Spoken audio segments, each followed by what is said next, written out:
Pai do Senhor, queridos, tudo bem? Estamos entrando aqui numa live para falarmos um pouco do nosso livro Interpretando as Narrativas Bíblicas. Um livro que foi publicado agora neste mês de março, pouco antes de todo esse processo de pandemia e que dificultou para alguns o acesso à obra devido às livrarias passarem um bom tempo fechadas, restando apenas a aquisição via o site da editora, da Santorini, e através aqui dos meus canais de comunicação nas redes sociais. Estamos fazendo essa live e a deixaremos publicada para falarmos um pouco sobre esta obra. Você que está nos assistindo aqui em tempo real vai poder interagir um pouco conosco e depois deixaremos aqui também o vídeo postado, como já falamos. Nossas saudações ao presbítero Gonçalo, lá de Água Branca, no Piauí. Estaremos aqui por mais 5 minutos, aguardando a participação de alguns irmãos. Não tínhamos divulgado e nem planejado esta live, mas como disse, é uma live que não será muito longa e que deixarei postada aqui no Facebook, para que os irmãos tenham um conhecimento maior e melhor do que se trata interpretando as narrativas bíblicas. Este livro eu escrevi a partir de entender a necessidade de tornar mais conhecido ou conhecida no Brasil essa metodologia hermenêutica chamada análise narrativa. Aqui no Brasil, já há algum tempo, ela é citada em obras publicadas pela CPAD e Editora Cultura Cristã, mas no âmbito pentecostal, até então, até onde tenho conhecimento, o tema análise narrativa só constou em algumas páginas ou capítulos de livros. Este, até onde tenho conhecimento, insisto, é o primeiro livro publicado por um autor pentecostal, assembleiano, sobre o tema de uma perspectiva ortodoxa, ou seja, uma perspectiva que considera a Bíblia como inerrante, a Bíblia como infalível, a Bíblia como palavra de Deus, e que considera os relatos históricos bíblicos como factuais. Ou seja, de fato, o que a Bíblia narra como aconteceu, aconteceu e aconteceu como a Bíblia narra. Existe uma linha de interpretação vigente que, inclusive, ela se utiliza também da análise narrativa, que não está fundamentada nesses pressupostos da inerrância bíblica, da infalibilidade da Bíblia, da inspiração da Bíblia. E também alega que muitos dos fatos históricos ou dos fatos narrados na Bíblia são ficções, são mitologias. Há um termo técnico que é utilizado na análise narrativa que definem algumas narrativas como ficção historicizada, mas eu não me alinho com estes intérpretes ou teólogos cujos pressupostos desconsideram essas questões direcionadas para a Bíblia e que também dão uma ênfase primária, em alguns casos exclusiva, no leitor como intérprete do texto, em detrimento daquilo que o autor do texto, inspirado por Deus, intencionou ao escrever o texto, as intenções do autor e o significado do texto para os seus leitores primários ou originais. Então é preciso, no primeiro momento, compreender isto. Embora a análise narrativa é um método hermenêutico que nasce no contexto da pós-modernidade, o que vai tornar o método pós-moderno ou não são os pressupostos que os intérpretes vão utilizar para se instrumentalizar do método. Se os seus pressupostos são ortodoxos, o método vai ser utilizado a partir destes pressupostos e perspectivas, e aí vai ser muito útil para a ortodoxia cristã e para a leitura da Bíblia nessa perspectiva ortodoxa. Se os pressupostos do intérprete forem liberais ou pós-modernos, aí nós temos problemas em relação à ortodoxia cristã. Porque enquanto a abordagem ortodoxa ela considera a objetividade do texto, ou seja, o texto tem um sentido objetivo, há intencionalidade no autor e há um significado no texto, a perspectiva hermenêutica, vamos enfatizar, pós-moderna, relativiza o sentido do texto, o significado do texto, subjetiviza isso, dando o que eu já falei, ênfase demasiada ou exclusiva ao leitor. Ou seja, não importa o que o autor intencionou,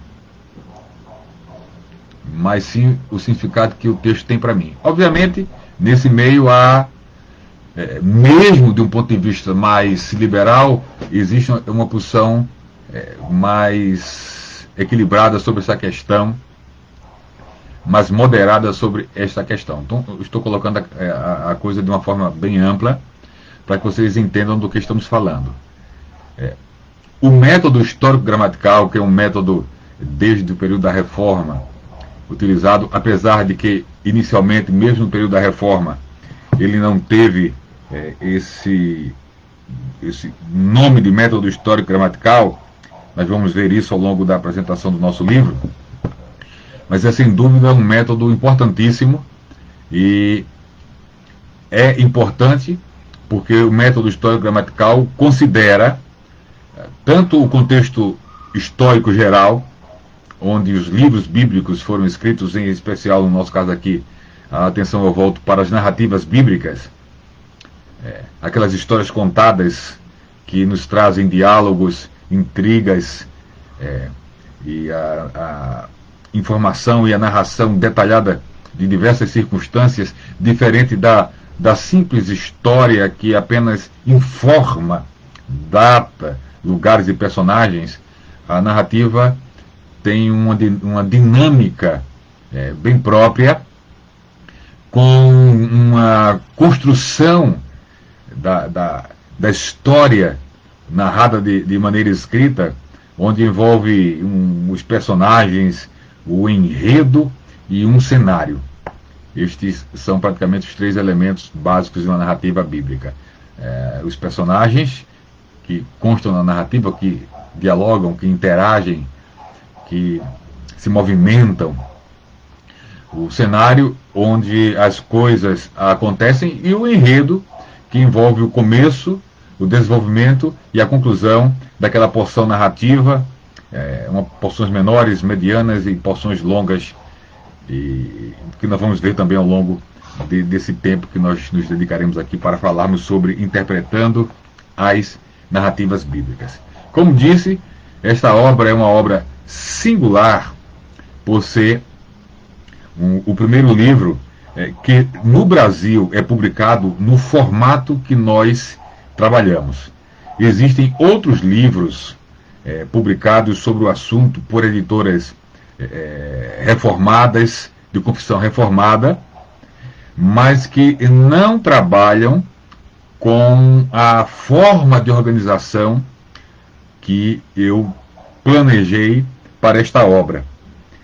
Inclusive, eu acredito que todas as obras publicadas no Brasil sobre análise narrativa, tanto do contexto publicadas por editoras evangélicas ou seculares, eu as adquiri para fundamentar a minha pesquisa. É um livro fundamentado em muita pesquisa bibliográfica, tem uma bibliografia muito considerável, e trabalhamos no sentido de extrair o melhor e o mais importante para a apresentação da análise narrativa como método que, junto com o método histórico-gramatical, repito, dará uma grande contribuição para a interpretação bíblica do gênero narrativo. Dizendo isso, já estamos colocando de forma indireta que, quando analisamos e estudamos os livros bíblicos, os 66 livros da Bíblia, nós vamos nos deparar com uma diversidade de gêneros narrativos, de gêneros literários, melhor falando. Nós temos os livros bem característicos em termos de história, ou porções bem históricas, que praticamente só informam detalhes sobre quem fez, onde fez, quando fez. Nós temos o gênero narrativo, que é o mais presente na Bíblia, cerca de 40% do Antigo Testamento, e de 60% de toda a Bíblia é composta pelo gênero narrativo. Mas temos o gênero também poético, como o livro dos Salmos, temos o gênero literário profético, que encontramos de uma forma bem vasta no Antigo Testamento. Temos no Novo Testamento o gênero literário epistolar, as cartas e epístolas paulinas, gerais, pastorais, etc. E temos ainda lá no Novo Testamento o Apocalipse, que tem um gênero literário misto. É um misto de leitura apocalíptica e também de narrativas contidas ali dentro da obra. De forma que já dá para perceber a importância do conhecimento da análise narrativa, visto que 40% do Antigo Testamento e 60% de toda a Bíblia é composto pelo gênero narrativo. No Novo Testamento se destacam os Evangelhos e o livro de Atos e porções do livro de Apocalipse. Diante disso, esta obra foi escrita em 9 capítulos, com 9 capítulos, e eu trarei aqui um resumo de cada um destes capítulos. Nossas saudações para todos os que estão participando. Alguns já enviaram aqui as suas saudações. Eu não estou atento aqui para quem está entrando, para me concentrar aqui na exposição, tá ok? Mas desde já vocês são bem-vindos.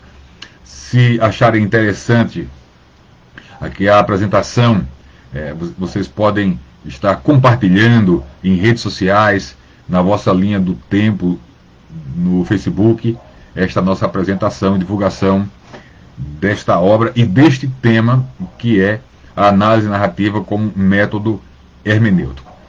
Só voltando a falar, o que desqualifica um método não é o fato de quando ele foi elaborado. A análise narrativa, no modelo que hoje temos e que se desenvolveu, vai datar da década de 70, embora no ano terceiro século antes de Cristo, já uma obra tenha sido escrita por Aristóteles, fazendo uma análise de textos que é considerada a nascente, ou aquilo que veio ao longo dos séculos se desenvolver para, no atual modelo, bem mais sofisticado, tornar-se o que se tornou. Então, a partir da década de 70, a análise narrativa vai ganhar uma forma mais moderna. Nós veremos isto nos capítulos posteriores da nossa breve aqui apresentação. E no contexto evangélico, ela começa a ser utilizada a partir da década de 80 por eruditos comprometidos com a ortodoxia, naquele perfil ortodoxo que falamos aqui no início desta live. Então, em primeiro lugar, a análise narrativa, as narrativas, vamos começar falando por narrativas para caminhar para a direção da análise narrativa. Espero ser muito claro e direto nas minhas colocações. Esta é a proposta para que o tema seja compreendido por todos que nos assistirem. Já falamos do lugar das narrativas no texto bíblico, com os percentuais a nível de Antigo Testamento e de toda a Bíblia, mostrando daí a importância de considerar um método que contribuirá, junto ao já conhecido método histórico-gramatical, para a interpretação destes textos bíblicos narrativos. Vale lembrar e pontuar, porque agora estou seguindo a sequência do livro, que da perspectiva em que trabalho a análise narrativa, as narrativas bíblicas são consideradas fatos históricos. Não são ficções historicizadas, não é mitologia, não é folclore, entendeu? Não são diálogos criados pelos narradores.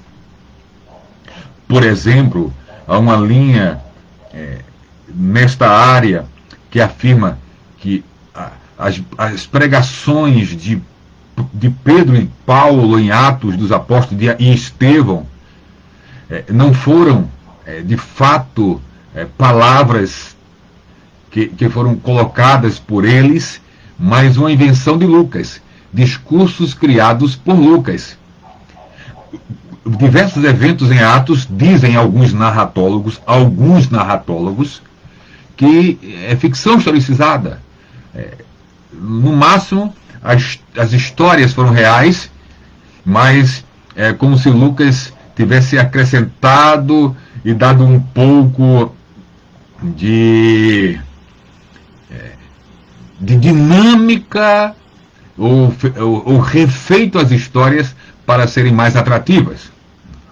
Nós discordamos plenamente desta abordagem que está presente em alguns narratólogos, ou seja, aqueles que são teóricos e que aplicam a análise narrativa, mas que não deve esses pressupostos e essa perspectiva ser imitada por nós. Quando descartamos isto pelos nossos compromissos com a inerrância, a inspiração e infalibilidade da Bíblia e a sua historicidade, aí sim, a partir daí, as ferramentas da análise narrativa vão nos servir e servir como bênção na busca por uma interpretação do texto mais próxima possível da intenção autoral do seu significado. Então, os aspectos históricos de um texto ou de uma narrativa são inegociáveis. Já falamos o que a Bíblia narra é exatamente como está narrado na Bíblia. Aconteceu exatamente como está narrado. O narrador é o escritor da narrativa. No caso dos evangelhos, os evangelistas, cada um deles são narradores. Mateus é um narrador, Marcos é um narrador, Lucas é um narrador, João é um narrador. E Lucas vai ser narrador também em Atos dos Apóstolos e João em algumas passagens do livro de Apocalipse. Quando nós lemos a Bíblia e consideramos a sua estrutura literária, e a análise narrativa ela considera muito a questão estrutural da Bíblia, nós vamos perceber aqueles elementos básicos que já falamos, que as narrativas maiores, as narrativas medianas ou as narrativas curtas, todas elas elas possuem alguns elementos básicos que são o enredo, o cenário. O enredo é a história como é contada, começo, desenvolvimento, fim. Os personagens, as pessoas que estão ali presentes na história, envolvidas. Esses personagens, alguns são protagonistas, né? Aqueles que têm um papel central. Nós temos os coadjuvantes, aqueles que aparecem ali cooperando na cena. A cena é um termo que se usa na análise narrativa para falar do evento em si. Ou seja, o que por vezes nós chamamos de uma porção textual, e é uma porção textual, na linguagem narrativa nós chamamos aquela porção de cena. Onde, nesta porção, os eventos são descritos ou narrados, melhor colocando, ok? Então, esses personagens, os personagens de uma narrativa, envolve personagens espirituais como o próprio Deus, os anjos, os demônios, envolve os homens bons, homens maus,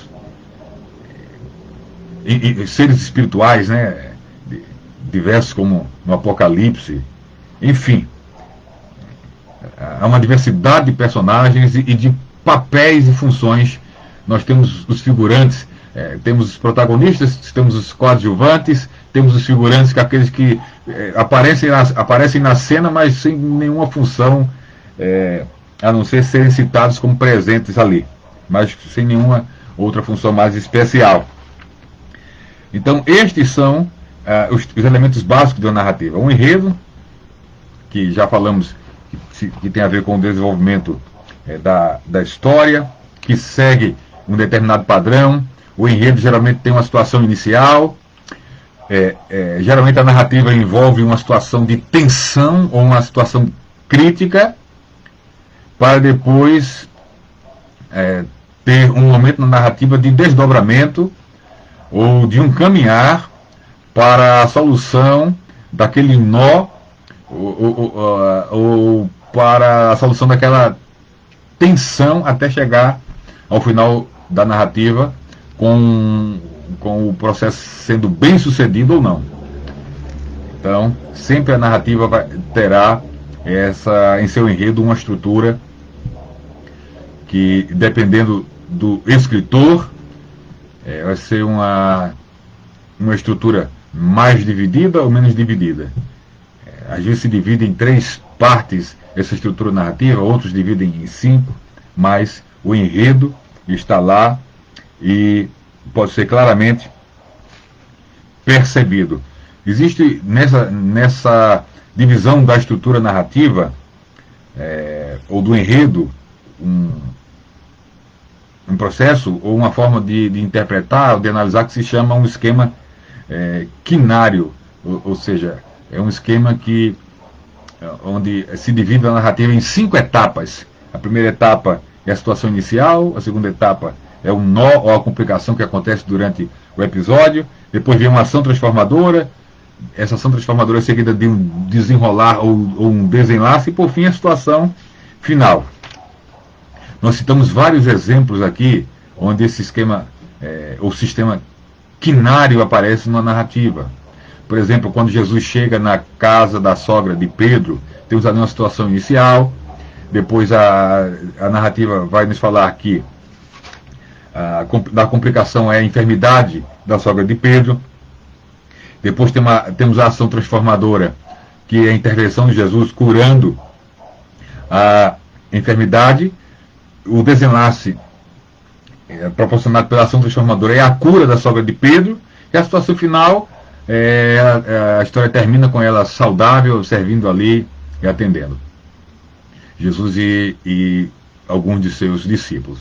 Então esse padrão é perceptível em vários eventos narrativos, e neste livro nós citamos vários exemplos, em vários casos nesse sentido. Depois nós temos a questão do cenário, e aqui no cenário que é importante exatamente se considerar a contribuição do método histórico gramatical. porque na questão do cenário você vai lidar com o contexto geográfico, o contexto político, o contexto cultural, e aí entra a linguagem, a religião, aqueles procedimentos e os hábitos e os costumes da época do texto bíblico, onde, sem o conhecimento dessas informações, nós teremos dificuldades para compreender o texto e de conhecer a intenção do autor. Então, aqui entra a importância exatamente do método histórico-gramatical, porque é possível tranquilamente você conciliar mais de um método na abordagem hermenêutica ou no processo hermenêutico, sem problema algum. O uso de um método nem sempre exclui o outro. Métodos ou metodologias podem cooperar entre si para uma melhor compreensão do texto sagrado.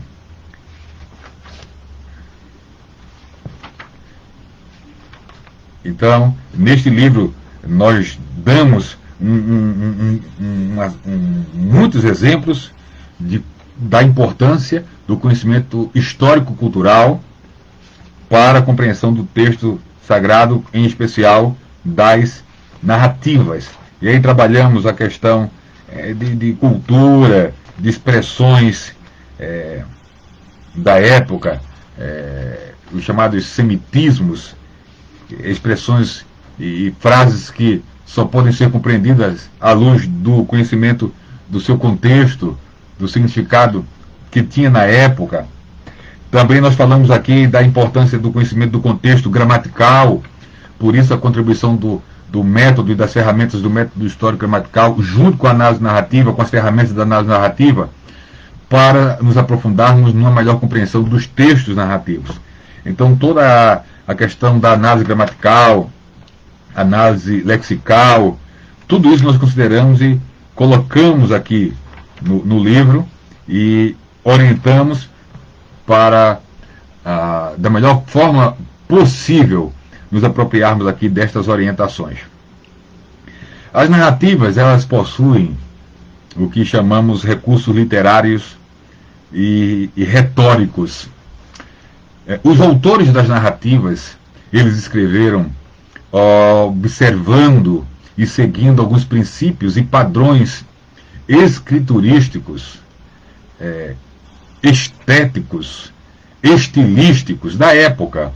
Cada época e cada lugar tem as suas características bem próprias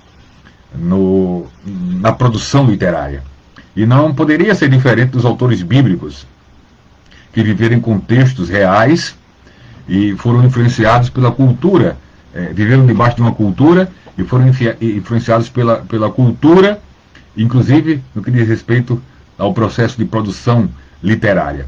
Então, os recursos literários utilizados, as técnicas de retórica utilizadas, elas não violam a originalidade nem a verdade da narrativa. São técnicas e recursos empregados que, pelo contrário, vão sinalizar ênfases dadas pelo narrador em determinadas passagens sobre determinados assuntos, intenções teológicas desse narrador,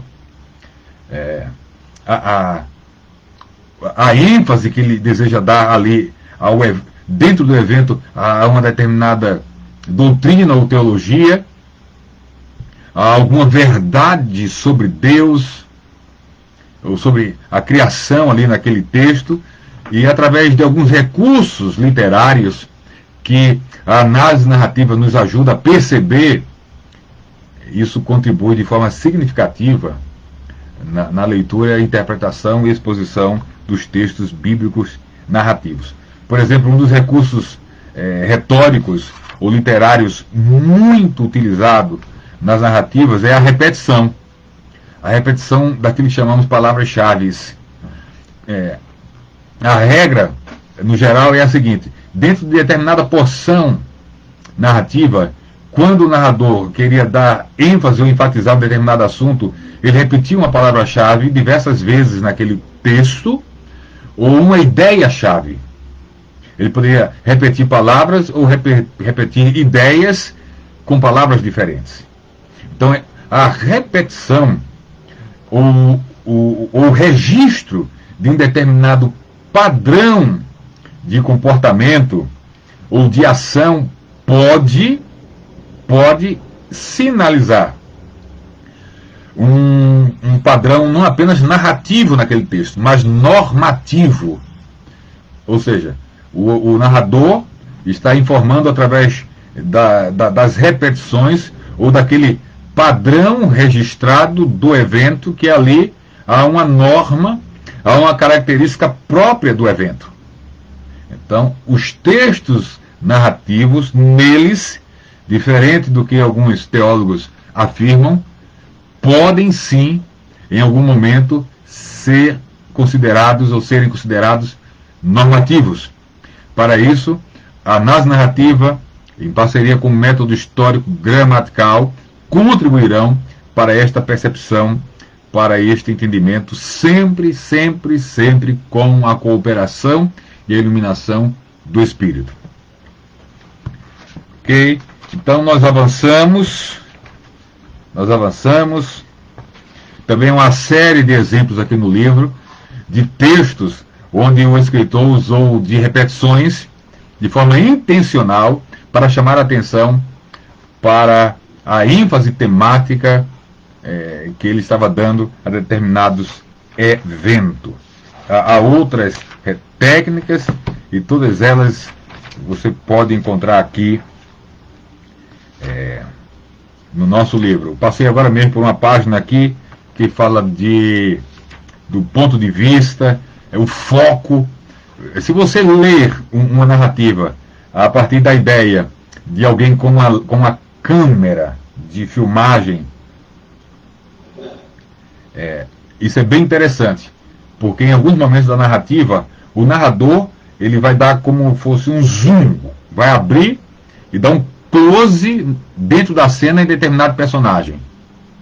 Um personagem, por exemplo, onde na vida dele vai ser operado um milagre, para depois se voltar para aquele que vai ser o instrumento de Deus na realização do milagre.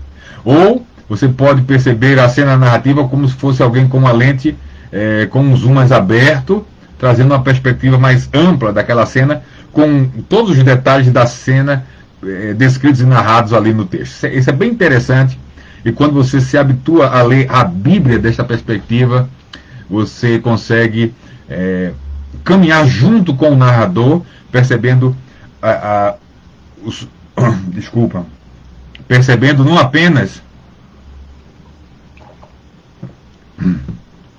o tema que ele gostaria de destacar, mas os personagens da cena, os diálogos nas cenas que ele destaca.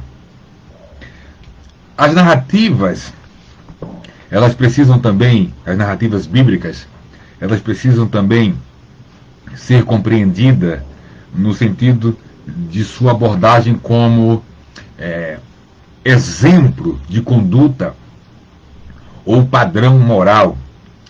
É muito comum se extrair passagens do Novo Testamento, do Novo e do Antigo Testamento, de alguns relatos, para a partir dali se elaborar uma pregação ou um ensino sobre princípios de conduta ou moralidade. Deixe-me dar um exemplo. A vida de José, ou a narrativa sobre a vida de José, é um exemplo muito clássico. Todos vão, por exemplo, lembrar, e já ouviram de alguma forma, em Gênesis 39, se falar daquele assédio sexual que José sofreu e de como ele se esquivou, fugiu daquela mulher, esposa do seu senhor, e de todas as implicações nisso. E, obviamente, esta leitura já foi leitura base para se falar sobre pureza sexual. O que eu quero colocar aqui é o seguinte: É preciso ter cuidado para não se deter em um texto narrativo apenas nele, para falar de um assunto quando a intenção autoral não foi enfatizar aquele assunto. Quando nós estudamos Gênesis 39 e o seu contexto imediato, os capítulos anteriores e posteriores, nós vamos perceber, através das ferramentas da análise narrativa, que a intenção do autor é destacar a fidelidade de Deus. Porque por várias vezes naquele contexto se fala que Deus estava com José. Deus esteve com José o tempo todo. Deus esteve com José na casa de Potifar. Deus esteve com José na prisão. É a fidelidade de Deus ao estar com José em todos os momentos que é destacada. Claro que quando José resiste ao assédio, ele demonstra a sua fidelidade a Deus, porque ele vai dizer, eu não vou pecar contra Deus. Mas acima de tudo é a fidelidade de Deus a José. É o plano de Deus em andamento na vida de José, onde Deus está comprometido como aquele que elaborou o plano, porque o plano de Deus visa beneficiar o seu próprio povo, e que é a ênfase do narrador. E aí você pode perguntar, mas eu não posso utilizar essa esquiva, essa fuga de José como um exemplo de uma conduta ética aconselhável da perspectiva sexual? É claro que você pode usar como exemplo, mas eu não aconselho você usar como texto base. Eu sugiro que você parta de um outro texto mais objetivo que fale sobre a necessidade de pureza sexual e que possa usar José como um exemplo e outros personagens da Bíblia. Mas perceba a diferença de você usar a conduta de José como exemplo e usar o texto pensando que a intenção do autor era falar ali de pureza sexual, quando não era. A intenção original do autor era falar, naquele contexto, sobre a fidelidade do Deus que fazia José prosperar, que livrou José, que esteve com José e que honrou José, conduzindo-o à posição que ele foi conduzido e colocado como governador do Egito.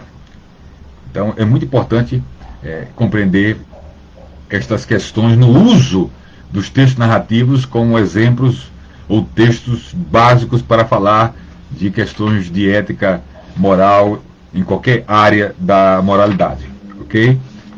Avançando, eu falei que é uma apresentação não tão longa.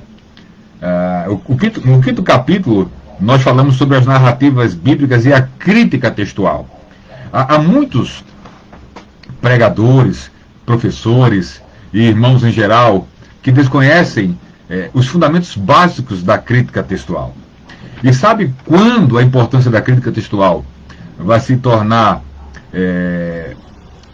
perceptível para estes que não conhecem a crítica textual? Quando eles, por exemplo, se deparam com duas versões da Bíblia, cujos versículos possuem textos traduzidos de forma diferente. Então, eu tenho vários exemplos aqui destes casos. Eu poderia citar aqui pelo menos um exemplo. Se você pegar uma Bíblia Almeida Revista e Corrigida e a nova versão Almeida atualizada, você vai poder ver e contemplar estes exemplos, que eu cito vários aqui. Deixe-me citar um que talvez vai levar você a pensar um pouco, mas se despertando para isso, vai se interessar pela aquisição da obra e de outras obras que tratam dessa questão. Olha, observem só que exemplo. No Evangelho de Marcos, capítulo 9, versículo 29, Marcos 9, 29, eu tenho aqui nas minhas mãos, bem próximo, a Bíblia Almeida Revista Corrigida. Vamos ler Marcos 9, 29. Marcos capítulo 9, versículo 29, diz assim, na Almeida Revista e Corrigida: e disse-lhes, esta casta não pode sair com coisa alguma, a não ser com oração e jejum. Se você pegar a sua Bíblia Almeida Revista e Corrigida, vai contemplar este versículo. Vou aqui pegar a nova Almeida atualizada, ela está aqui bem próxima de mim. Nova Almeida atualizada. Eu li a corrigida, que é a versão da Bíblia de Estudo Pentecostal. Então, o mesmo texto de Marcos 9, 29, aqui na Nova Almeida atualizada, diz o seguinte: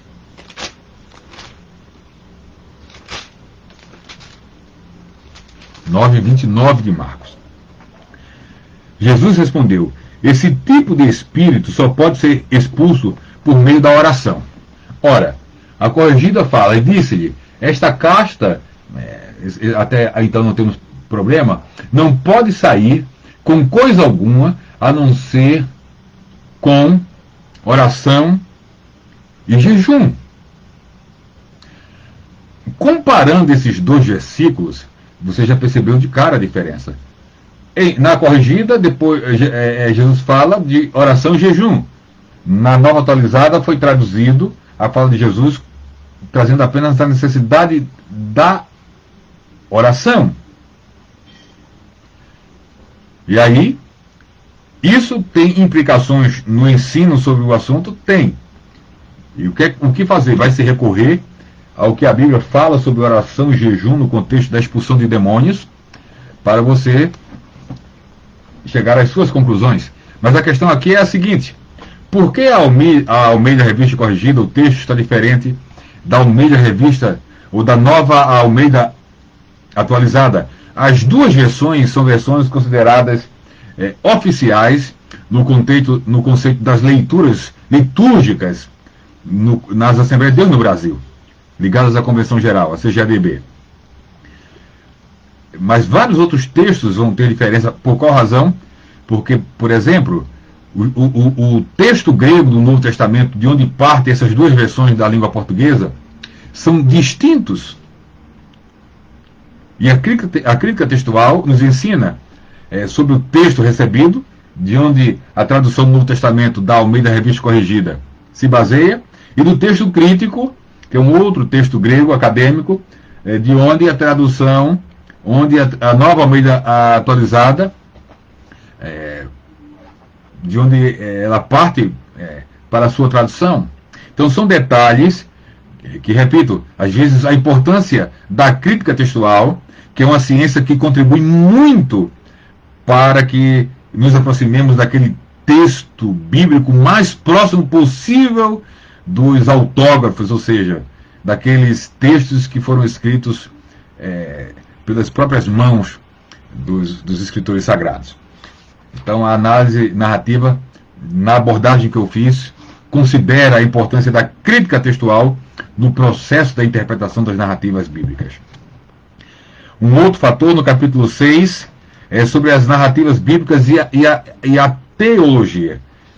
E existem teólogos respeitáveis, ortodoxos, inclusive, que não existe teólogo infalível.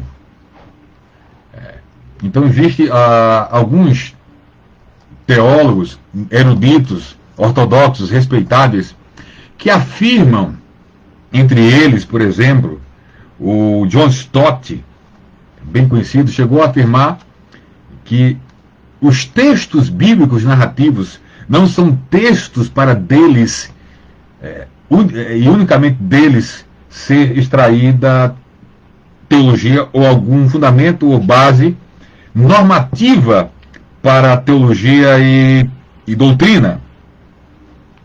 E nós vamos mostrar aqui outros que se alinham com este pensamento, que fazem uma divisão na Bíblia de textos normativos e textos apenas descritivos ou narrativos, afirmando que dos textos descritivos ou narrativos temos só informação histórica, e doutrina e teologia só pode ser elaborada a partir de textos que chamam de normativos ou didáticos, e os narrativos só poderiam ser utilizados como exemplo para reforçar o que se encontra nesses textos normativos didáticos. E aí nós vamos mostrar que essa ideia não se sustenta à luz da própria Bíblia, quando o apóstolo Paulo, por exemplo, não vai fazer diferença nenhuma nesse sentido, afirmando que toda a Escritura, absolutamente toda, é apta, é importante, é necessária para instruir em justiça, para educar o homem de Deus. Então, toda a Escritura é divinamente inspirada. E Paulo falava ali, obviamente, no seu contexto, principalmente da Escritura do Antigo Testamento. O Novo ainda está em formação. Então, nós não encontramos fundamentação bíblica para essa classificação entre texto narrativo e texto normativo. A teologia bíblica está presente nos textos chamados normativos e narrativos, e na realidade essa divisão, para efeito de interpretação ou de construção teológica e doutrinária, deveria ser abolida. Todo texto é um texto onde dele existe a possibilidade de se extrair norma, padrão, mesmo em texto narrativo. Nem todo texto tem um padrão normativo. Há textos apenas que relatam um episódio ou um fato, mas não estão dizendo para a igreja em todas as épocas fazer daquele jeito. Mas outros textos, quando analisados com maior rigor e com essas ferramentas da análise narrativa, demonstram a intenção ou a clareza do narrador apontar como um padrão para a igreja aquele tipo de conduta contida numa narrativa. Então existem meios de chegar a estas conclusões, e hoje, graças a Deus, a erudição bíblica ortodoxa caminha para essa compreensão da possibilidade concreta de se elaborar doutrina e de reflexão e de fazer teológico a partir de textos narrativos. No capítulo 7 desta obra, nós falamos sobre a análise narrativa e o método histórico-gramatical. E aqui nós fazemos um levantamento histórico. Por exemplo, se fala e se associa muito o método histórico-gramatical ao período da Reforma. Por qual razão? Porque para combater os abusos da alegorização na interpretação dos textos bíblicos, própria do período da Idade Média, os reformadores, eles deram primazia e exclusividade ao sentido literal do texto, ao sentido do texto como o texto está escrito, a não ser que o próprio texto aponte para algum tipo de figura de linguagem, ou se use figura de linguagem, ou o próprio texto nos mostre que ele está sendo ali, e nele contém uma alegoria, dentro do próprio texto. Mas a alegorizar o que a Bíblia expõe de forma literal foi combatido pelos reformadores, e depois, com o desenvolvimento, com o passar do tempo, esse método dos reformadores, que já era um método presente no período patrístico. Já na patrística havia ênfase em aspectos alegóricos, em uma abordagem mais alegórica na interpretação da Bíblia, e uma abordagem mais literal na interpretação dos textos sagrados, já no período patrístico.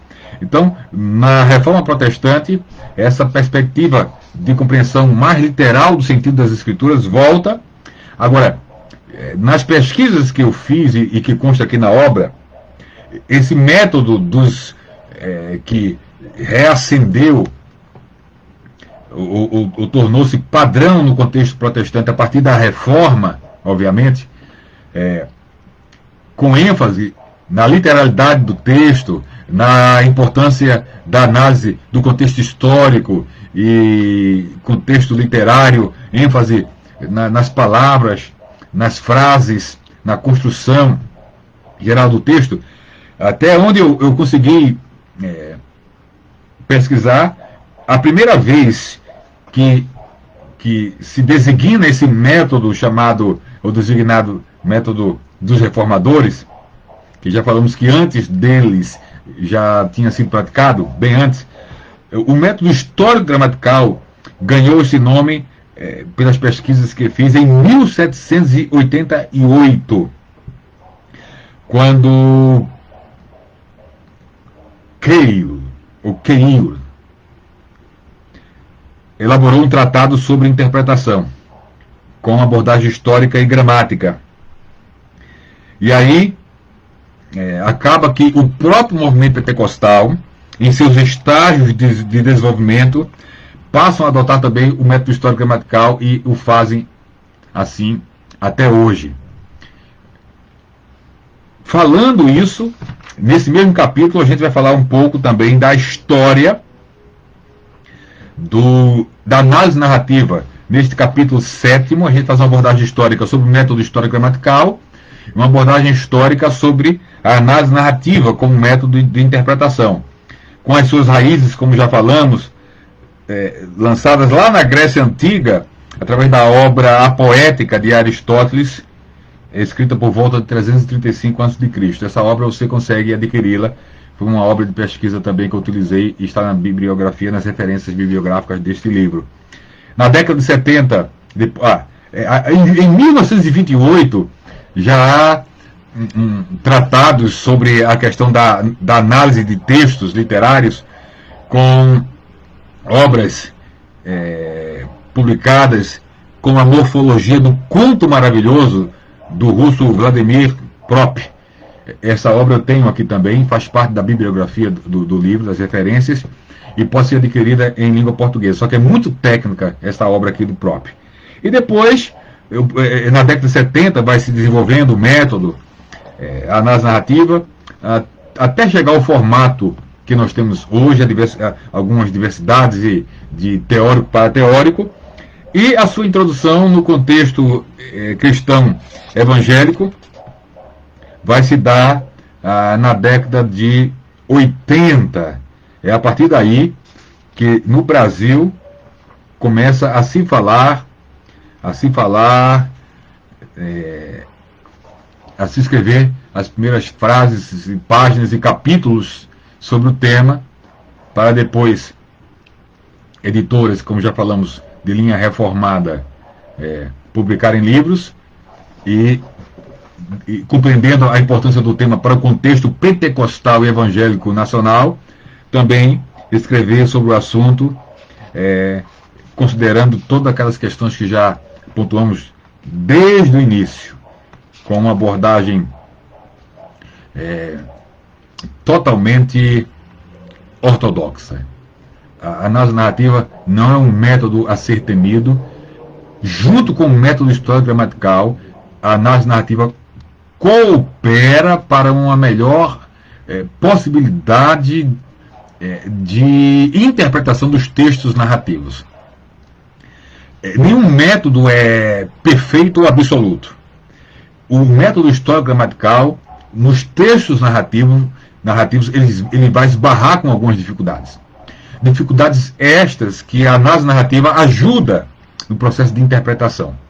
Por isso, antes de julgar o método, conheça o método e tente aplicá-lo. Teste o método. Conheça o método, teste o método, para depois julgar a capacidade do método de prover meios, recursos e formas de se chegar da melhor maneira ao texto e extrair dele a melhor compreensão possível. Essa eficácia do método precisa ser testada antes de ser descartada. Capítulo 8, a gente fala da fusão e aplicação da análise narrativa com o método histórico-gramatical, com diversas propostas metodológicas, ou seja, passos a seguir. Porque vem uma pergunta. Depois de falar tanto do método da análise narrativa, que pode ser trabalhada como método histórico-gramatical, o método histórico-gramatical dando uma cooperação principalmente nesta análise que considera o contexto histórico geral, textual, e as palavras, as frases a partir das línguas originais. Então nós trouxemos aqui diversas propostas de alguns teóricos metodológicas, e essas propostas são passo a passo. Como eu posso interpretar um texto narrativo passo a passo? Então tem aqui diversas propostas de passo a passo na interpretação de um texto narrativo, com a colaboração dos princípios também do método histórico gramatical. Inclusive, eu estou trabalhando na produção de 3 comentários bíblicos do Novo Testamento. Já temos divulgado comentário dos Evangelhos, comentário de Atos e Apocalipse, usando as ferramentas da análise narrativa e do método histórico gramatical.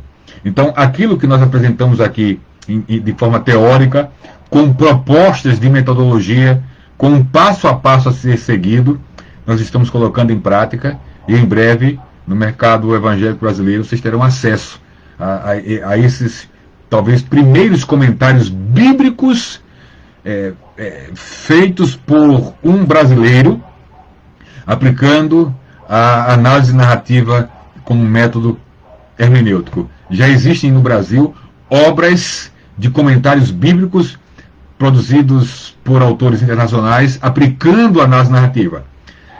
Eu não conheço ainda, e obviamente assim que tiver conhecimento, se houver um comentário bíblico escrito por um brasileiro, aplicando a análise narrativa como método hermenêutico, certamente eu vou adquirir, porque a gente sempre está aprendendo um com os outros. Mas eu pesquisei, e dos comentários bíblicos que eu tenho aqui, escritos por brasileiros, não tem nenhum, até onde eu tenho conhecimento. Se alguém está assistindo esse vídeo ou vier assistir e tiver conhecimento de um comentário bíblico escrito por um brasileiro que aplicou ao texto bíblico a análise narrativa com suas ferramentas e procedimentos, por favor, me informem, porque eu tenho interesse nisso.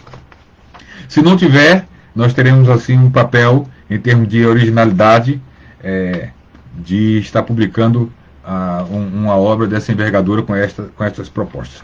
O último capítulo do livro Interpretando as Narrativas Bíblicas, de minha autoria, tem por título, o último capítulo, As Narrativas Bíblicas e a Iluminação do Espírito Santo, onde nós mostramos que desde o período dos pais da igreja, período apostólico, principalmente os pais da igreja que já estão ali com os textos no formato de cânon do Novo Testamento, a partir do momento que o cânon foi formado, e por toda a história da igreja se deu importância ao papel do Espírito no processo de entendimento das Escrituras, e no processo, obviamente, da exegese e da interpretação bíblica.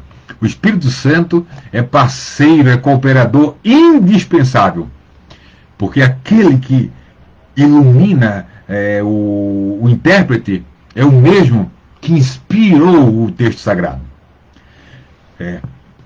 Ninguém melhor, conforme Paulo escreve aos 1 Coríntios, capítulo 2, ninguém melhor que o Espírito que conhece as profundezas de Deus para comunicar e iluminar a nossa mente acerca das verdades sobre Deus reveladas em sua palavra.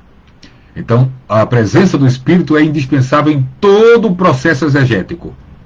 Depender dele em oração, depender dele na direção dos recursos bibliográficos a consultar, no método a ser aplicado, é fundamental para que a nossa atividade hermenêutica, para que a nossa prática interpretativa, com qualquer ferramenta metodológica, mas nesse caso com a análise narrativa e também com o método histórico-gramatical, alcance seus objetivos, sejam realmente eficientes e eficazes. Então eu fico aqui, interpretando as narrativas bíblicas.